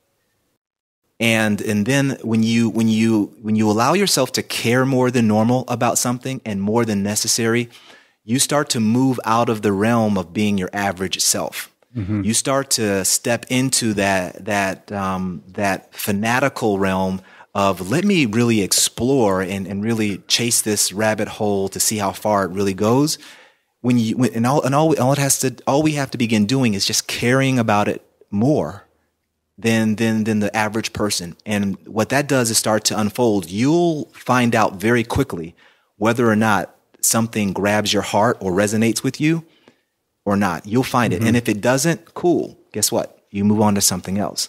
And if that doesn't work, great. You move on to something else. The value in that discovery process is that, again, God doesn't waste time in our lives. Whatever process we go through, we will discover something that leads us to ultimately what it is we really want. But we've got to be willing to move down that process. We've got to be willing to be an apprentice. And then I would also add to that, many people say, in fact, a guy that I was coaching said something that was just authentic. He asked this question in just very, very pure innocence. He says, Byron, what if you desire to do something that you really don't believe you can do? You don't have the confidence. You don't believe that you can actually do it. And it was a great question. And, the short answer is this. You learn how to, number one, discount your own voice in the process. Okay, that's right. Step one, because you really don't have the authority or the credibility to make that judgment because you failed at it so far. You haven't done it. So you can't make that judgment. So logically, if you wanted to know something about, financial investing and you had an opportunity to learn under Warren Buffett or learn under someone who's tried really hard but hasn't gotten the results you want, who would you choose? Warren Buffett, right? Right. You would want to do that. So in this case, in this scenario, when you really realize that I don't know how to do something and I don't really think I can, you've got to recognize in that moment that you're not the Warren Buffett in the situation. You are the other person. And you're not in a place to even objectively judge whether you can or cannot do that. Exactly. So why be unfair to yourself in that? And the second step is, so once you acknowledge that, you know what, I've got to discount my own judgment, my own belief in this situation. The second step then is to submit yourself become obedient to a proven process. So now you have to give your trust and your faith over to a proven process. So that's when you seek out, who's doing this, who's gotten the results that you need to get. Right, if you think, well, I'm not musically inclined, I have no musical talent, I'll never be able to play the piano or whatever, and then saying, well, I'm going to go to this teacher and I will apprentice to this person who has taught many people how to play the piano. It's a proven procedure and process that I can undertake. Yeah.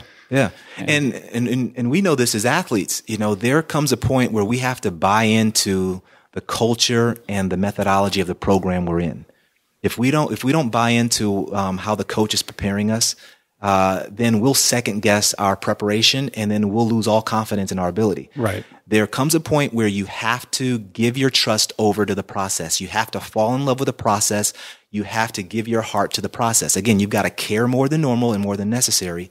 And then what takes place is you suspend your disbelief long enough that you then invite new experiences that give you better results, from which you can then base better and stronger beliefs on. So your beliefs ultimately will catch up to your experience. And that's where confidence comes from. And it all goes back to trying to propel some of this momentum that we were talking about earlier. Yeah, yeah. And so I'm not an advocate of, just pump yourself up and muster up enough, confidence to do something. No. Well, it rings false. Yeah. It's sort of, it's not backed up by anything. It's sort of, it's pretending. Yeah.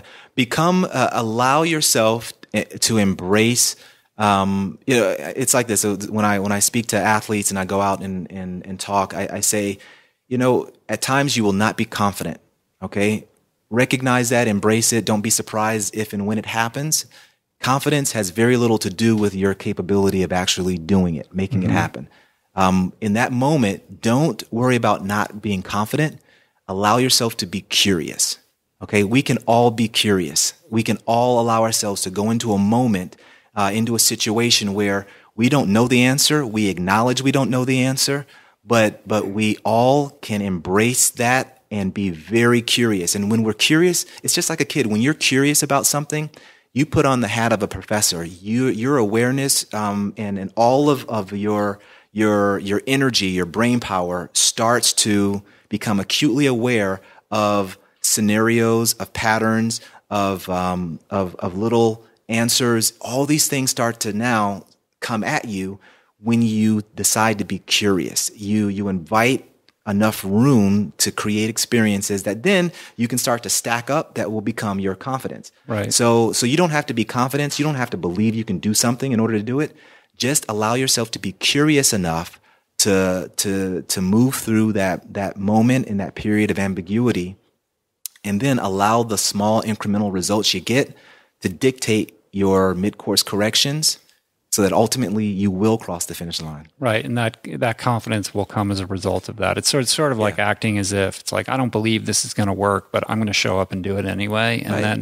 And then over time, the sort of objective feedback becomes undeniable that, oh, actually I can do this, or, I proved myself wrong. And I always talk about this too. It's sort of understanding that, your mind is not always your friend. And, when it's firing signals off saying you can't, or, I stink, or I'll never be good, or whatever, those are just messages, and that you have a choice, like your higher self has a choice to give those credence or to dismiss them and say, hey, that's interesting that my brain is trying to tell me that I can't do that. But, I'm just going to shrug that off and not pay attention to that because, I know better, or I choose to, believe otherwise or act differently. Yeah, I call that our inner child.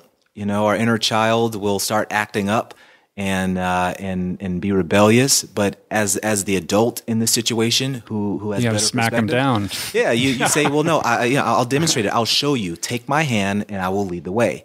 In those moments when our defeated self or when our average self want to take the lead in our life, no, that's when our best self, our epic self has to say, you know what, I'm going to lead the way. And we allow ourselves enough room to fail, embrace that, because we know that, again, that's the whole idea of iteration. We recognize that, my failure in 1996 wasn't the end of my life. But I was able to ultimately use that failure to set up future success in different areas of my life.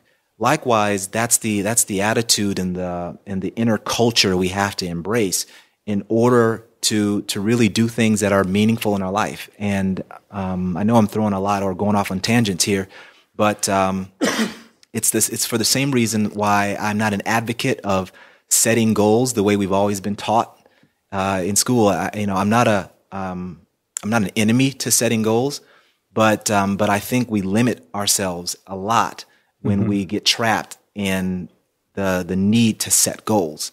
What I do believe in is, not setting goals is not a license to not just do anything in life. I'm not talking about that. I'm talking about actually learning how to engage vision. So learning to stop setting goals and start engaging vision. What that means is learning how to own a process and a plan in our life. Many of us are afraid to make a choice, make a decision, because we're afraid that decision will be wrong. So we settle into this idea that I don't know what my passion is. What we're really saying is I'm not willing to make a decision to draw a line, a definite line in the sand. I think that's very true. That's interesting. Yeah, and go with this, good, bad, or ugly. But it's only when we decide to make that definitive decision will we find out, and we'll find out quickly, whether or not it was the right or wrong decision. But if it turns out to be the wrong decision, that's okay. Right, to give yourself permission to make the wrong decision. Yeah. I think that goals are they have their place in the sense that they create that structure for people who operate well within that kind of a paradigm, like myself. But I think you're correct in that what happens with goals is that they're not only are they limiting because you're putting a cap on it, and are you the best objective decision maker to decide what you're capable or not capable of? Right. Like probably not. Right. Yeah. And secondarily, they tend to be very destination oriented, where instead of journey oriented. So it's sort of like all about the obvious example is always the weight loss example. Like I want to lose 10 pounds or I want to lose 50 pounds, and it's all about getting to that day. Or crossing the finish line at that marathon or whatever it is, but then it's sort of the question's never asked like, well, now what? Right. Like you get there and then you have the sort of, well, what am I supposed to do now? And then the kind of weird emotions that swirl around, what happens next? Because it was all about getting to that end point as opposed to being actively engaged in the moment and in the destination and in the journey, and even you hear it all the time. People that achieve these goals, whether it's an Olympic gold medal or whatever it is, they'll always tell you like, well, it was really, thinking back on everything it took for me to get there is where the best memories are and where I really can engage the joy was in that process and in the journey. Yeah. And while I definitely believe that the magic and the beauty and the nectar is in the journey, like you, I am a results guy. I like to see results, but I also think that let's live a life that's prolific as opposed to goal oriented. And what I mean by that is, being prolific is establishing a rhythm of life where we're accomplishing stuff, meaningful stuff that matters, on a regular basis. When we think of Steven Spielberg or Stephen King, we think these guys are prolific. They keep coming out with great stuff over and over again. For them, it's not about the goal. For them, it's their work is just a snapshot of their expression, of their existence. And before they finish one thing, they're off to doing another. Right. And so it's that perpetual journey that produces results is what I'm after.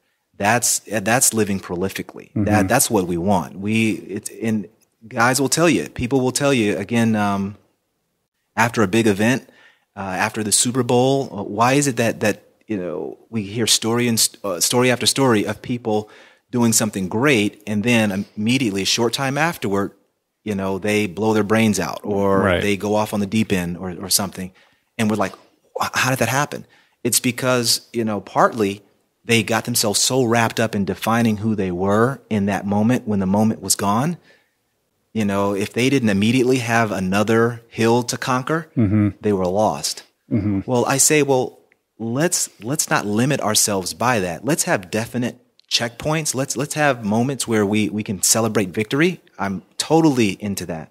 But instead, let's create a lifestyle and a culture within ourselves where we're producing these things on a regular basis. It's basically just a constant manifestation of who you are.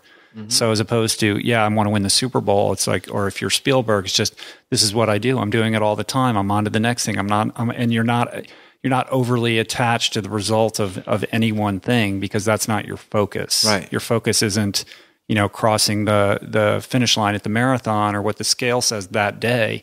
It's just, this is what I do now. This is who I am, and I'm constantly expressing it. Exactly. It's a completely different perspective on the whole thing. But that's amazing. That's very interesting. Mm-hmm. Very good. Yeah. Cool.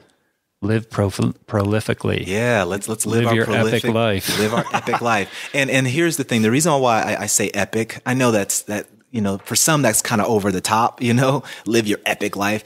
That's birthed out of the conviction that we all have a story to tell in our life, and every epic tale, whether we read it or in a book or watch it in a movie, has three main elements. Right? You have a flawed main character who decides to embark on some type of ambition, who ultimately must come up against an antagonist or conflict in order to do so. And it's in that process that the person's story plays out, that a transformation has to happen, that ultimately allows them to position themselves to actually accomplishing what it was that they once thought was impossible. Right. And what I believe is what makes for an epic story also makes for an epic life. Well, we all have that story, it's this Joseph Campbell hero's journey, and it's incumbent upon all of us to, be the hero in our own movie. Mm-hmm. You know what I mean? Stop being an extra or a supporting actor in your own biopic. Well said. Well said. Yeah, exactly. Yeah. And we all have that power within us. We all have that power, and it does require a decision, and it doesn't mean that it's easy, and it's not about buying a book that's going to give you the 3 steps where you're not going to have to do anything and your life's going to change and you're going to lose weight and all that kind of stuff. You have to take personal responsibility for it. Mm-hmm. But if you're willing to do the work and take direction and engage in this apprenticeship, which is sort of a lost art form, in which we all used to kind of grow up within the construct of, that's kind of gone away. But I think because technology is becoming so predominant as a part of our economy and so specific, that's really coming back. Mm-hmm. I mean, if you want to be a film editor, you have to apprentice with a film editor. Yeah. You can go to school and learn the software program, but I think that you're seeing a resurgence of that, and I think that that's a good thing. Yeah. It's sort of like, when I went and worked in a law firm, I had partners and senior associates that I reported to. But it wasn't an apprenticeship. There wasn't like one guy who said, I'm going to teach you how to do this. Mm-hmm. And just, you're going to follow me around and do everything I do. You know what I mean? And I think that we could all benefit from having more of that in our lives. And we could all benefit from having, a support system, a strong mother who believed in you, and a Jeff Armstrong at the YMCA who went the extra mile to look out for you because he believed in you. And so I think we all need to look at ourselves and at our own lives and say, who is that person for us, and who can I be that person for? Right. Oh, you just said something, man, that's, I think, magic, powerful.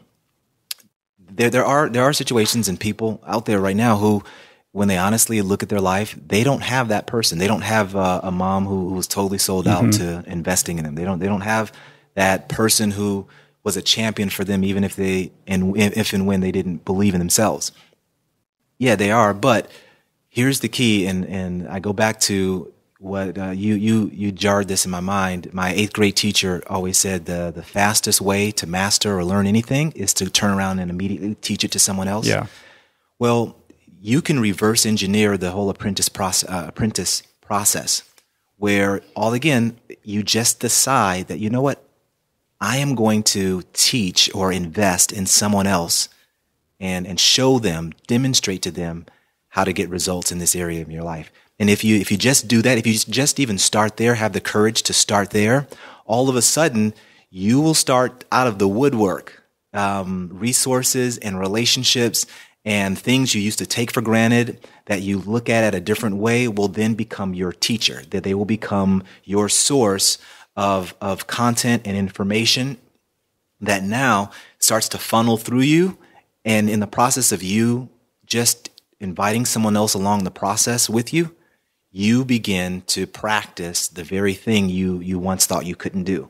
So really learning, and if you don't have anybody that you can think of right off the top of your mind that your champion and all that, that's no excuse to not immediately turn around and invest yourself, put yourself on the line, call yourself to the carpet and say, you know what, I don't quite know how to do this yet, but I am committed to showing and demonstrating someone else the best approach to do it.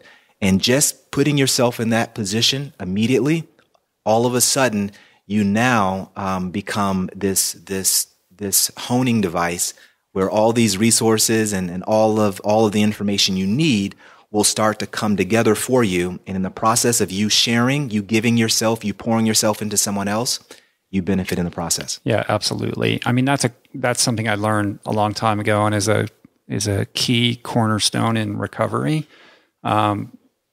Essentially, that if you're feeling stuck or you're unhappy or you get wrapped up in your story of why your life isn't the way you want it to be, or you're getting all sort of what's the word for it? Just sort of self-defeating and running these patterns in your brain, you can't think your way out of that. You've got to act your way out of it. And the best way to act your way out of it is to reach out to somebody and be of service to them, whether it's somebody who's less fortunate than you, or it doesn't even matter the form in which the service takes. It's the simple act of doing that gets you out of yourself and into somebody else. And there's something magical about that will shift not just your perspective, it will shift your energy, it will shift your life. And suddenly you start to forget about your problems. And, and there's a joy in that. And you will always end up reaping more than you're giving every time. It's like this weird spiritual equation. Yeah, and not only that, there's science to back that up as well, because as we begin to practice again, express ourselves, animate, do these different things, we now start to engage and call on our nervous system to fire off in new and different ways. And create new neural pathways that ingrain new behaviors and new responses to external stimuli or to triggers. So what used to trigger a certain behavioral pattern now triggers a more empowered behavioral pattern. Mm-hmm. And so all that starts to happen when, again, we allow ourselves to pour into others. And again, we hear it in different language in business. And Seth Godin's a big proponent of this. When you start to deliver value, when you start to give away your best stuff, all of a sudden, what happens? People start to see you as the trusted authority, and pretty soon, even though they could get the same stuff from someone else, they choose to get it from you. Well, in the process of you doing that, you begin to own being that trusted authority, and everything now starts to become second nature. So what happens in business also can happen in every context, in every area of our life. Right. Amazing. Hope that makes sense. No, it does, man. I think that's a great place to start too. How long? Well, we've been going for 2 hours. Man. Oh, wow. we gotta sew it up. Yeah. I think we did it though. Yeah. Oh, this has been awesome. This has been a lot of fun. I feel good. Yeah. You want to get anything off your chest? Well, you know what? I feel like jumping on the bike and running. I'm pumped right now. Yeah, me too. I'm gonna go run. Yeah, I think I got my bike right over there. You want to borrow it? In the garage. So, this is fantastic. Thank you so much for your time. Rich, it's really great to have you, man. And I'm a better man for having you in my life. Man, I just want to tell you, I know there's a love fest right now, but you and your story inspire me so much. I mean, just your story of finding Ultra inspired me to get off my butt and do my first Ironman. Right, that's right, man. You definitely walk the talk, brother. So thank you. All right, thanks, buddy.